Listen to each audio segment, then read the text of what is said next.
You are listening to One Happy Podcast, episode 15.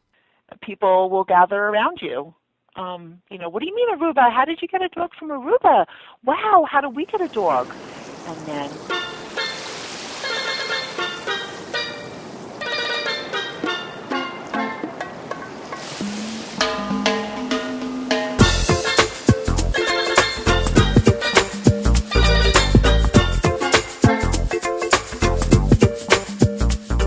Bon dia and welcome to One Happy Podcast, the officially unofficial podcast of the island of Aruba. I'm your host, Curtis Robinson, aka Aruba Kurt, and once again, before we get started, I would just want to take a minute to thank all of you for the incredible support that I've been receiving. All the shares, likes, and telling others about this podcast really is appreciated. You guys are amazing, and hopefully today's show is amazing as well. Joining me today on One Happy Podcast is an incredible guest, Marie Geerman. Marie has been traveling to Aruba for nearly 30 years and has a very special connection to the island that she's going to tell us all about. In the past, Marie has lived in Aruba, and although she currently resides in New York, Marie still returns to Aruba, where she has family, friends, and an island full of four-legged people she likes to help out as much as possible.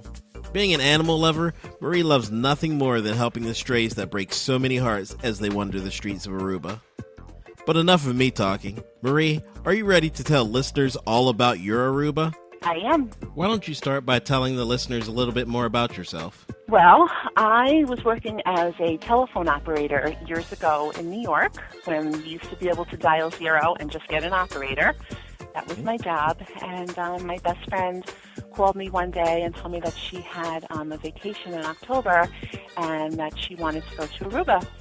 And I said, okay, I'll go. I believe it's a beach and it's pretty and it would be a fun time with a girlfriend to go and get a nice tan and do the things that we did when we were younger. So I went home and I looked in my encyclopedia way back in the day to see really what Aruba was. I didn't even know. I knew it was an island because she told me it was an island. And I looked it up and it was a little tiny island and it looked beautiful. And I said, okay. So we bought our plane tickets, and we flew into Aruba in October of 1985, and we stayed at the Holiday Inn, and we had a wonderful vacation. On one of my first nights there, we went to the Holiday Inn to watch the Mets play baseball one night, and I saw a handsome man, and I said, oh my gosh, he's so cute. I wonder if he's a tourist or what. And I ended up talking to him and spending a lot of time on my vacation with him. And years and years later, I actually got married to him and had a son on the island and started a very nice water sports business. So that's how it really started in a nutshell, like really in a nutshell. Well, let me back up for a second, okay? So what was your first impression of Aruba when you arrived? I thought it was a desert, and when we first got off the plane, it was when you would actually climb out of the staircase and go into the airport that looked like a little, almost a large, like, warehouse. It was very outdated, I guess. I don't know what you would call it, but not anything modern like it is today, of course. Right. And we walked out, and it was hot, hot, hot, which I wasn't really that crazy about. And then driving on the bus to the hotel, I was thinking to myself, I didn't want to say it to my girlfriend, I didn't want to hurt her feelings, but I was thinking, where did she take me?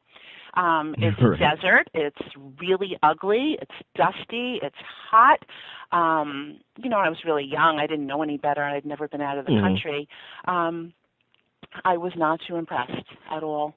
And then once we got over to the hotel area, which was nothing that it is today, it was prettier. And I was like, oh, okay, there's some palm trees, and it looks a little prettier, and there's some tourists walking around.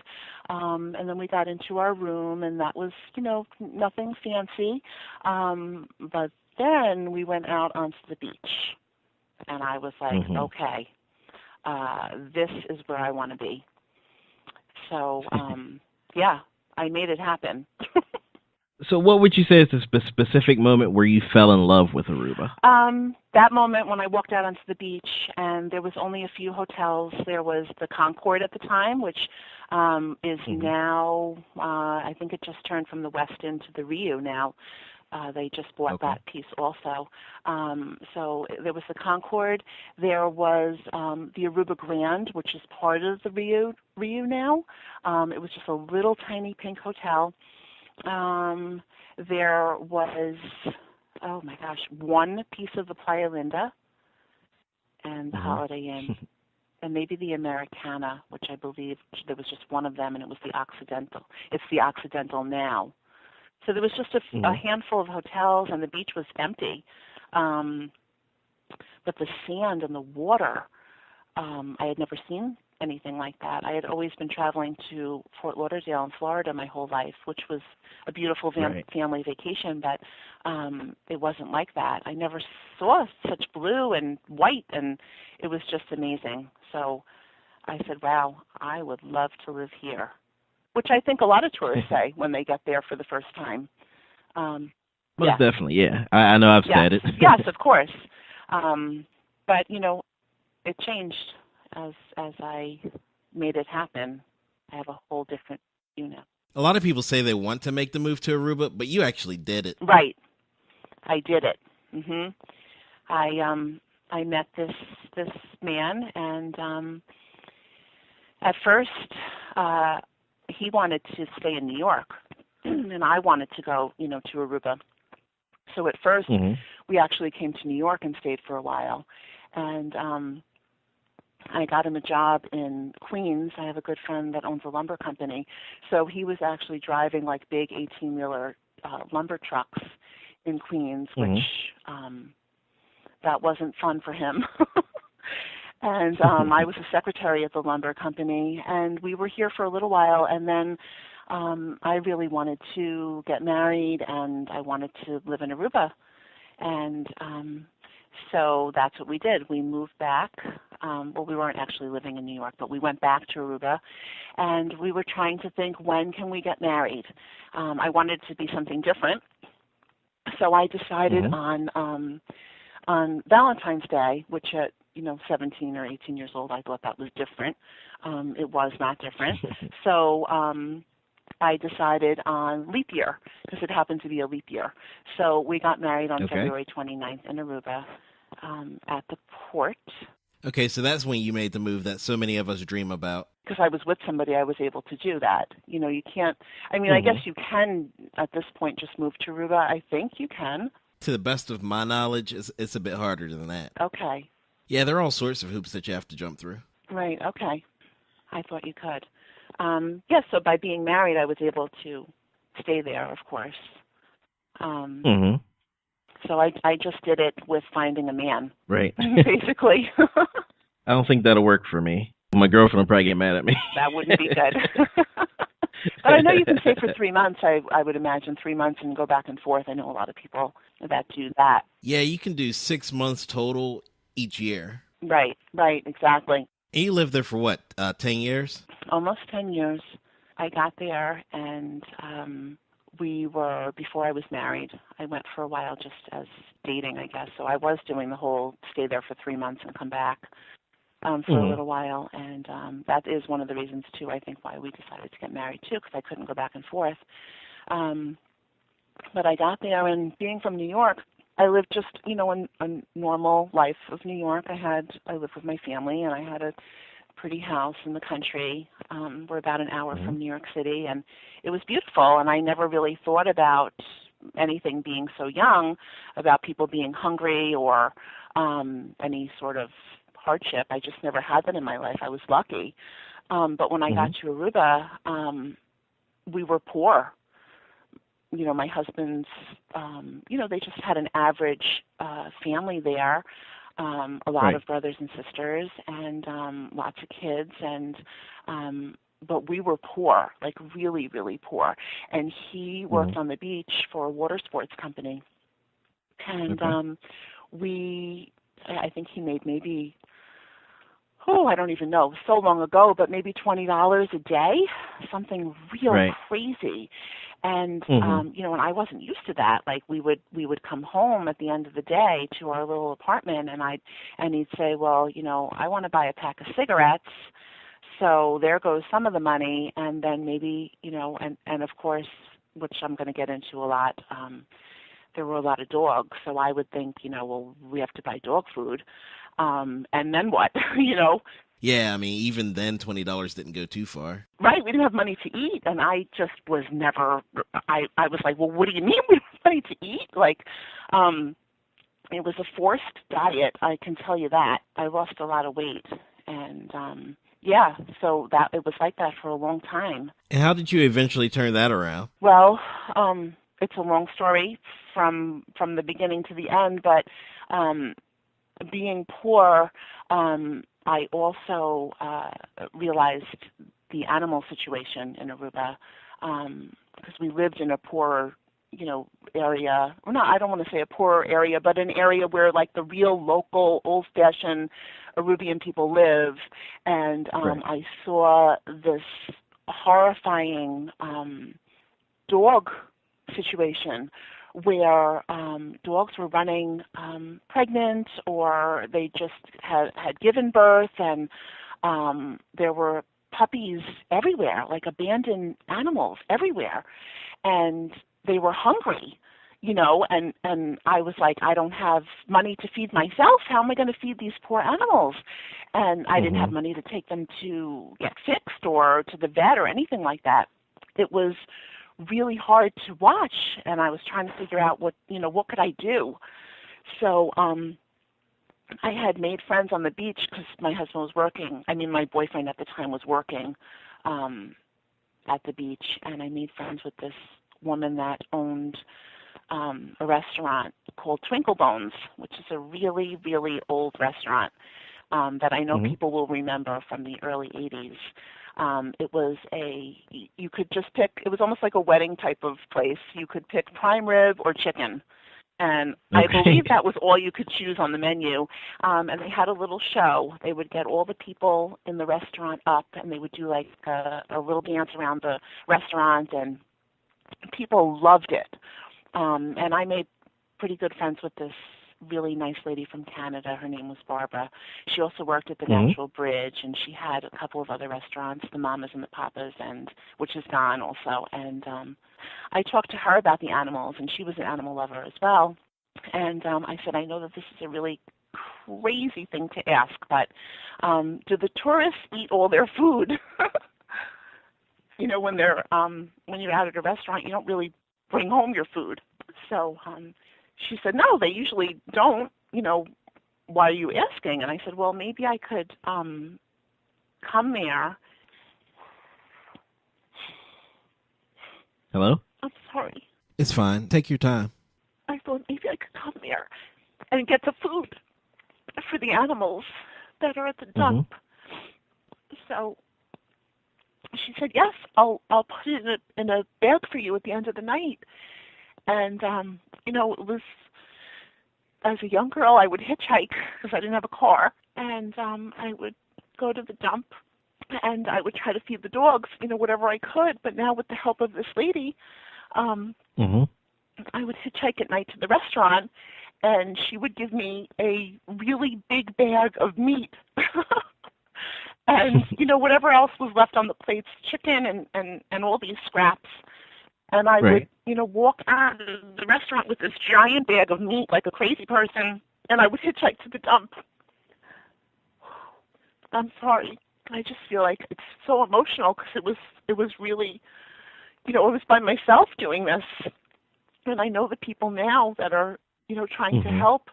There's like a whole, we're a whole team of people trying. But at this point in my life, being so young, I wanted to help, and I was alone. And everybody thought I was crazy, and they would tell me, what do you care about the dogs? They're just here to guard. And, it doesn't matter if they eat, and so I would then, hitchhike with my bag of meat to the dump, and usually I'd get picked up pretty quickly because I was kind of, just this strange girl on the island that would do this, and people would pick me up. And most of the time they would bring me all the way to the dump, which is far from the hotel area and very far from where the restaurant was. And they would drive me all the way there, and they would wait for me. And I would dump the meat out across the side of the dump. And so many dogs would run to me. I did that for a really long time by myself. You know, sometimes people would pick me up and they'd say, "What are you doing? You know, why do you have?" Right. You know, I was young and I was pretty, and so I would get picked up, which was great. I always got a ride, and they just couldn't understand me. And I said, you know, how can you not understand me?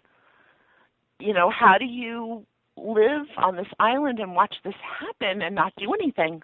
So that's what started to happen when I was there. The cultural differences between how we as North Americans view dogs and cats as opposed to most of the rest of the world is staggering. I mean, to us, they're members of the family, whereas a huge chunk of the rest of the world, they view animals, even pets, as there to perform a function. Yes. I'm not really an emotional person, but I mean, I've really loved all the pets that we've had, dogs and cats, and honestly, you have me pretty choked up right now. The picture that you've painted, we as North Americans aren't even emotionally equipped to really deal with that. Right. How were you able to go from being one girl bringing bags of meat to the dump to being able to help on a larger scale?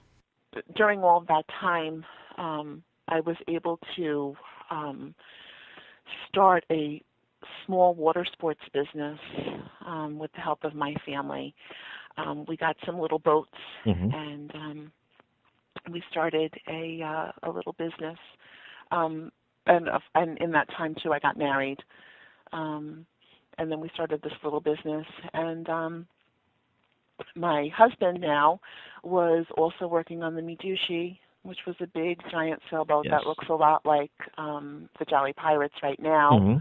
That's what it looked like years ago. Now it is a different boat. It's still the Midushi. It's different owners, and they have a different style boat. But way back then, it was parked or anchored at the Tamarind Hotel. Okay. And I had my little boats in between the Tamarind and the Divvy Divvy, and they were little racing boats. And in the beginning, we weren't making enough money for me to, or for him to not have a job also. So he would take the sailboat out and take tourists out, and he would do really, really well and make a lot of tips and things like that. And then I was also renting the little boat, so we started to do better and better. And that's when, you know, when a little bit of money started coming in and we could eat and and live like normal people, and then I could try to, you know, feed the dogs that were around the neighborhood where I was. And then I was actually able to get a car and drive myself to the dump with my bags of meat in the trunk. But I still did it. And then eventually I got pregnant. And I remember feeling just not feeling good one day, and my husband brought me to the doctor, and he put his thumb on my forehead like he was giving me ashes on Ash Wednesday. Right. And he said to me, "Oh, Marie, you're pregnant. It's going to be a boy, and it's going to be born October 27th." And I said, "Okay. Nut job, I will be leaving." And that's, you know, it's like, he's insane. Okay. The middle of the night, it was after midnight, so on October 27th, I had a baby boy. Wow, that's amazing. So, really funny. So that's my son Alex, was born in Aruba on his due date. And we at that point, our little boat business turned into a giant jet ski business. Oh, nice. At Eagle Beach. I worked with people from all over the world all day long, 7 days a week. Our business was there. Mm-hmm. And we had a contract with Red Sail Water Sports from the Hyatt. The Hyatt was built at that point. Uh-huh. They built it while I was pregnant, so I think the Hyatt opened in 1990. Okay. And Red Sail came to us and said, we're going to open a water sports business, and we would like you to work with us. So we had, just the regular people walking off the street and driving, their rental cars over to Eagle Beach. Amsterdam Manor, I think, was just built at that point, and La Cabana was just being built. So there wasn't really a lot of tourists there yet, but people still rented cars and they came over. But most of our business came from Red Sail. Mm-hmm. And I had my son on the beach with me all the time as a little baby. And I got to talk to so many people and made so many friends that I still have today. Mm-hmm. And so that's how I created a little mini empire. Does that jet ski business still exist today? It does. My competition is still there. Mm-hmm. Yes, it does. I thought to possibly start it at one point because I did end up getting a divorce, and I didn't want my son to be too far away from Aruba, so I moved to St. Martin for a little while, and I was going to try to start a business there with the water sports, but it didn't work out. I loved it, but I'm older now and sit on the beach for 7 days a week in the hot sun. To most of us that have never done that, it sounds like the ideal job. Isn't as fun as it sounds, truthfully. It's really not. I will take your word for it. And living on the island was an experience I would never trade away, but it was really, really hard. And people don't understand. They say they want to live there and they love it, especially young girls. They meet a local, which is exactly what happened to me, and they think, oh, wow, to live here is so cool. It's hot. You have to go food shopping and do your laundry. Right, you have to live a real life. It's not like you're on vacation the entire time. The island is very small. It could be very boring. There is that possibility of going stir crazy. Exactly. You do. And back in the day when I was there, there were 2 TV shows that I would actually drive in my car like a maniac to get home to watch because it was the only thing I could get to watch, and that was China Beach and Alf. I remember both of those. Yes, Alf was like, I mean like racing in the door to sit and watch Alf. So it was much harder. I mean, now I would imagine it's probably a lot more fun. And my son, Alex, does go back and forth because his father is still there. And he was living there last year. He actually moved there and was working on the Midushi before the new owners bought it. And it was still the big sailboat that I had worked on. So that was kind of fun. His father was the captain and he was the first mate. And he loved it. He was there about a year. And he had a great time, and he goes back and forth all the time.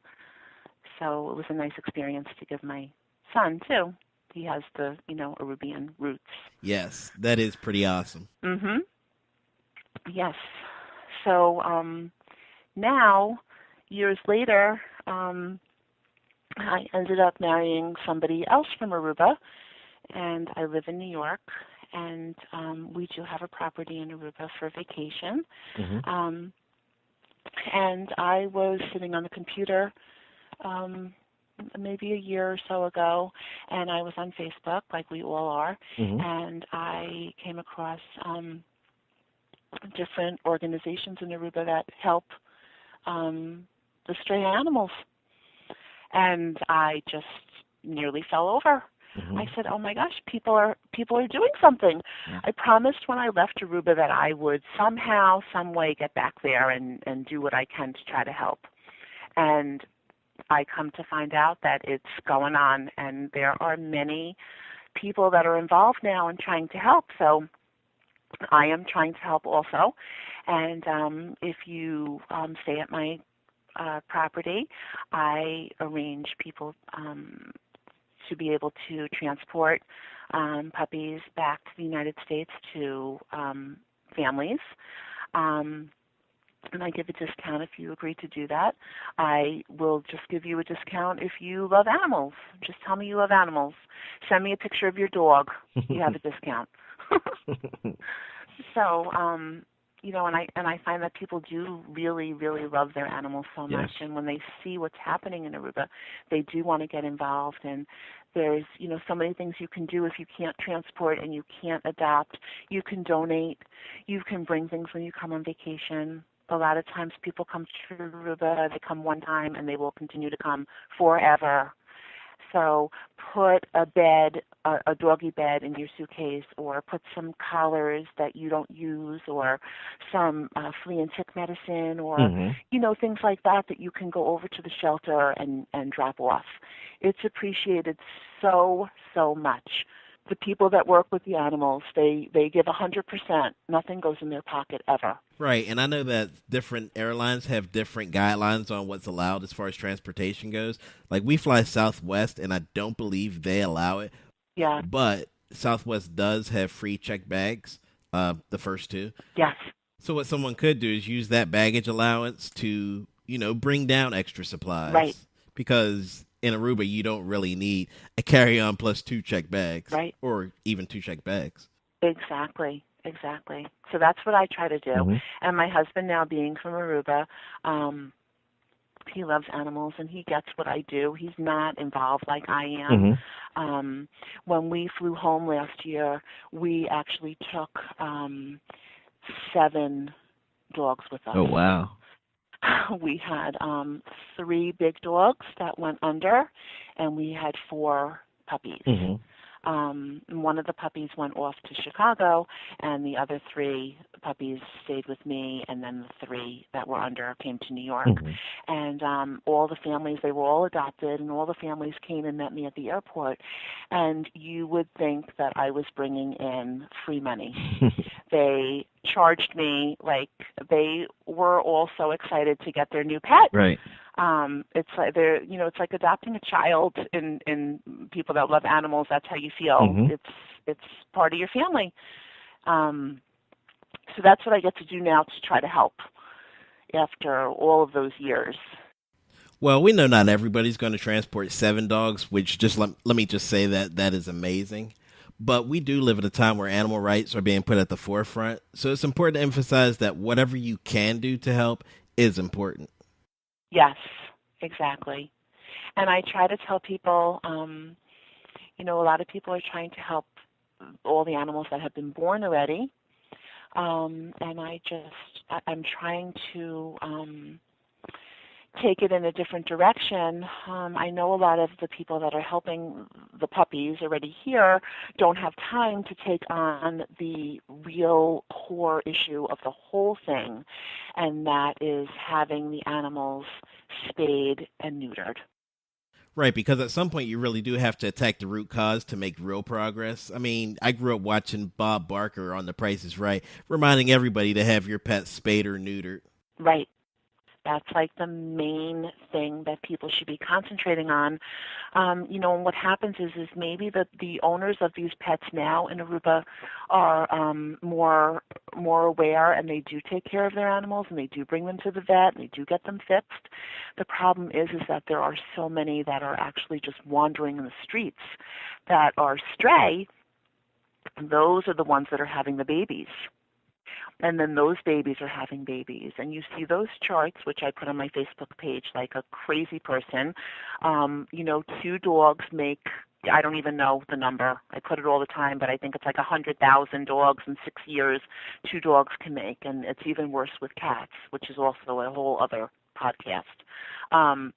But those are the ones that we need to rescue, the strays, and get them in and get them fixed.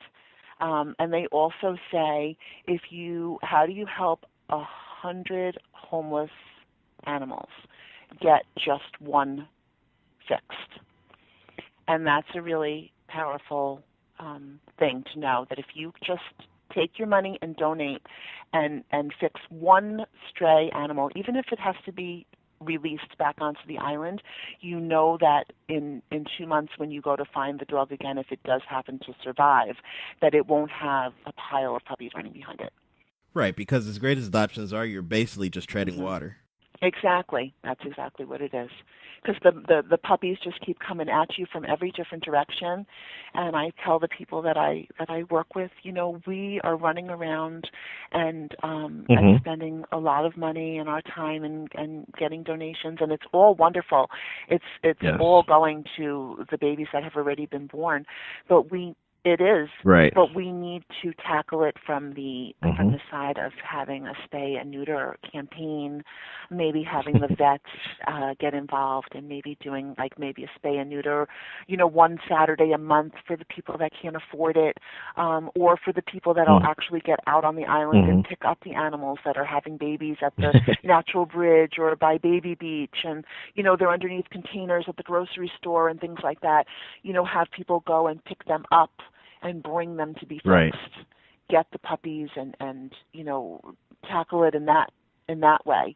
Have some more education in the schools so that the parents, the local Aruban people, will know that they can do it at a lower cost or maybe even for free if there's vets that are willing to do it. That's the only way it's going to stop. At some point, you have to attack the root cause of the problem. You can't find a permanent fix by putting out the fires as they happen. I feel like we're taking care of maybe 1% of the problem, when if we do it from the other direction, we can take care of all of it. It's a tiny, tiny island, and it can be fixed. Well, let me ask you this. Say you have unlimited time and resources. What do you think would be the ideal way to fix this problem? I would love to get vets to come from the United States and work with the vets in Aruba and have them do a massive spay and neuter campaign that would be once a week or, every Saturday, or just do it until it's done. Have people work like soldiers and go door to door. I know that that's probably not realistic to do, but, right. Put flyers out, hand the flyers out to the people that deliver the mail, and let them hand them out to all the people and let them be aware. You can take your dog or cat in on this date and it will be free or nearly free. The problem is that some of the people that live there don't really believe in it and still don't have the education or just don't care. So then you think, those people, if they won't do it, maybe if we could have where people could donate so that we could maybe give an incentive to the people that don't really care. They have their pets as a guard dog, and that's it. Right. And if it has babies, there's more babies to guard the house, and that's really all that they care about. Those people, maybe if you say, okay, here's 25 guilders, you can go get coffee at Starbucks or some sort of an incentive, which, sounds crazy, but it might make the people say, oh, okay, we can go have a dinner. Yeah, you can take my dog. Well, it's like some of the programs they have here in the United States for people turning in weapons, illegal firearms, and things like or that. Or blood donations. They give you Yankee tickets or, tickets to a baseball game or something like that, something that we should all be doing. If you give people an incentive to do it, they will go and do it. Because it's more, they care more. I mean, I don't want to say that, but you care more about yourself. But some people, they want something to make them do it. They prioritize things differently. They do. And you know what? That's okay. If that's what it takes, if we could do something like that, it would make a really big difference. Because the people that do care and see, oh, okay, I don't have money to fix my dog, but now it's free, I will do it. There's a big majority that would, but I think the small majority wouldn't still do it because they just don't care. That's where the cultural differences come in. And that's where the problem will continue if those are the people we have to target. Right. Like most problems in this world, a lot of it comes down to education. Yeah. The more educated you are on the subject, the more able you are to look at it from different angles. Right. And when you start to look at issues from perspectives other than your own, it becomes a lot more difficult to not care about it. Right. You see people, you see little kids throwing rocks at puppies, and where do you even begin when you see a little Right. kid like that? And they're I can understand all of Papimento. I can speak it a little bit, but not enough to sit down the child and say, do you understand that the dog, hurts just like you? Do you want somebody to throw a rock at your head? You're a little kid. Do you understand that hurts, and why would you do that? But it needs to be in school. Maybe have a program where people can bring in puppies and things like that and talk to the kids and let them pet them and see that they, and explain to them that they Right. have feelings, and that when they have a pet at home, it's a responsibility to make sure that you get it fixed and things like that, so they can go home and talk to their families about it and say, Mommy, I want a puppy, but, we have to be able to take care of it. So It seems to me that when it comes to animal rights, Aruba right now is where the United States was maybe 20 years ago. yes. But they'll get there. What's happening now, too, is that tourists are starting to find out about Yes. it. It's almost like Aruba's little dirty secret. We say that it's one happy island. It is one happy island if you don't know really what's going Right. on, because it's not one happy island for the Right. animals. So I think that tourists finding out about it, they want to help too. And they also, what's happening to me and what my husband doesn't like is that when I go to Aruba for my vacation, it turns into a rescue mission. And it turns into a lot of stress and a lot of heartache. And I'm out in the morning and I'm trying to rescue and feed and transport, my flight home with 7 dogs. It was a wonderful feeling, and I'll take a million if I could, but it's stressful to travel Yes. like that when you have so many. Easy to do with one. Most people just take one puppy, and that's a breeze. And even though it is just one puppy, it really does help out a lot. Oh my gosh, it helps a lot. I just do everything to the extreme. So I have to take like an ark home with me, but it just becomes very stressful. And you get off the plane and you get into the airport area, and there's a pregnant mother dog, and that's what you see as soon as you land. And then, people like me, I see that and I'm like, okay, how are we going to fit the mother and her 9 babies in the car with all of our suitcases? And where are we bringing them? And that's what it turns into. As the interview winds down, just to bring things back home, what are some of the things your average vacationer can do to make a difference? Well, you can search on Facebook for animal rescue in Aruba or animal organizations in Aruba. There are many of them, and they all have websites where you can donate. They usually have a PayPal link where you can donate. It takes a couple of seconds. All of the money and then some goes to help the animals. Nothing goes to anybody. It's all for the animals.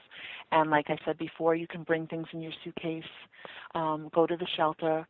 When you see people on Facebook posting that puppies are available and things like that, you can spread it, share it all over the place so people can, see what's available, and maybe they want to adopt one, which of course is the ultimate souvenir. And you always have a story to tell when you have a puppy at the dog park and people say, oh my gosh, where did you get that cute puppy? When you say Aruba, people will gather around you. What do you mean Aruba? How did you get a dog from Aruba? Wow, how did we get a dog? And they all are very cute. They are so cute, and they're so loving. They just want to be fed and pet, and that's it. So, yeah, donating at those websites always helps. Sharing pictures when you see puppies. Like the pages that are on Facebook. There's many of them. Like their pages and watch what's going on. And if you're planning a trip to Aruba, contact one of them and say, I'm coming.